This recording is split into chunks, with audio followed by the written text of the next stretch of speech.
খুশির খবর, এবার শুরু হতে চলেছে অন্নপূর্ণা ভান্ডারের তৃতীয় কিস্তির টাকা দেওয়া। কিন্তু এই জন্য আপনাদের অনেকের মনে প্রশ্ন আছে যে যারা যারা টাকা পেয়েছিলেন তাদেরকে কি আবার কোনো নথিপত্র জমা দিতে হবে কি না, তাদের অ্যাপ্লিকেশন আবার পুনরায় যাচাই করা হবে কি না, সমস্ত কিছুই আজকে ভিডিওতে আলোচনা করা হবে। আর যারা যারা এখনো পর্যন্ত টাকা পাননি তারা কি পরের মাসে পাবেন কি পাবেন না, যাদের স্ট্যাটাস আন্ডার ইনকোয়ারি দেখাচ্ছে, আন্ডার প্রসেস দেখাচ্ছে, তো তাদের ক্ষেত্রে তারা কি টাকা পাবে কি পাবে না, অথবা যদি পরের মাসে টাকা দেওয়া হয় তাহলে কি তারা সেই সমস্ত মাসের টাকায় একসঙ্গে পাবে কিনা, সমস্ত কিছুই আজকে ভিডিওতে আলোচনা করা হবে।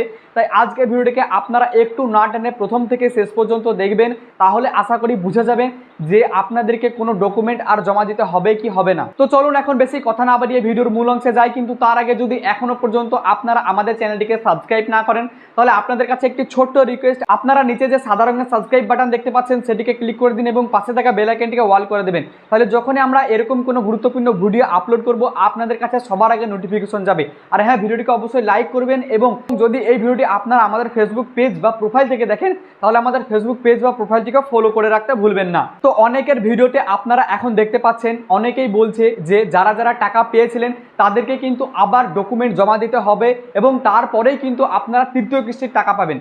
এরকমটা কিছু না, এরকম সরকারের তরফ থেকে কোনো এখনো নির্দেশনা আসেনি। তাই আপনারা অযথাই বিভ্রান্তিতে ভুগবেন না, অযথাই আপনারা কাগজপাতি জমা করবেন না, কারণ এখনো পর্যন্ত বলা হয়নি। আপনারা যারা যারা প্রথম কিস্তি এবং দ্বিতীয় কিস্তির টাকা পেয়েছিলেন তারা তৃতীয় কিস্তির টাকাও পেয়ে যাবেন আশা করি। এখনো পর্যন্ত কোনো রকম ডকুমেন্ট আপনাদেরকে জমা দিতে হবে বলে জানানো যায়নি। আর হ্যাঁ, যাদের যাদের status under process, under inquiry দেখাচ্ছে তাদের ক্ষেত্রে কি, যদি আপনাদের প্রসেস আন্ডার ইনকোয়ারি দেখায় তবে আপনাদের যে অ্যাপ্লিকেশন সেটি এখনো যাচাই হচ্ছে, আপনাদের অ্যাপ্লিকেশন যাচাই হবে তারপরে কিন্তু আপনারা টাকা পাবেন।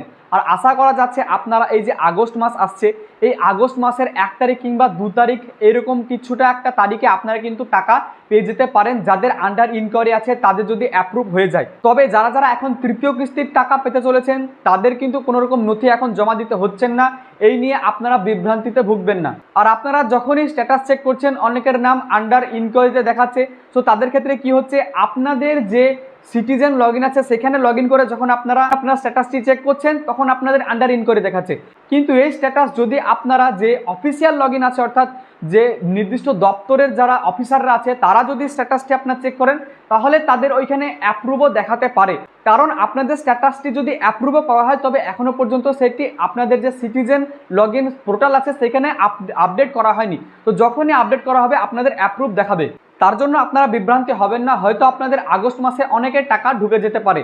তো আপনাদের কার কার স্ট্যাটাস এখনো পর্যন্ত আন্ডার ইনকোয়ারি দেখাচ্ছে বা আন্ডার প্রসেস দেখাচ্ছে অবশ্যই কমেন্ট করে জানাবেন। এবং এর সম্পর্কে যদি আরও কোনো প্রশ্ন আপনাদের থেকে থাকে তবে প্রশ্ন আপনারা কমেন্ট বক্সে করতে পারেন, আমি আপনাদেরকে রিপ্লাই দেওয়ার যথাসাধ্য চেষ্টা করব। তো আজকের ভিডিওটি এই পর্যন্তই। আজকের ভিডিওটিকে আপনারা প্রচুর পরিমাণে শেয়ার করবেন যাতে লোকে অনেক বিভ্রান্তি থেকে মুক্তি পায়। দেখা হচ্ছে আবারও একটি নতুন ইনফরমেটিভ ভিডিও নিয়ে।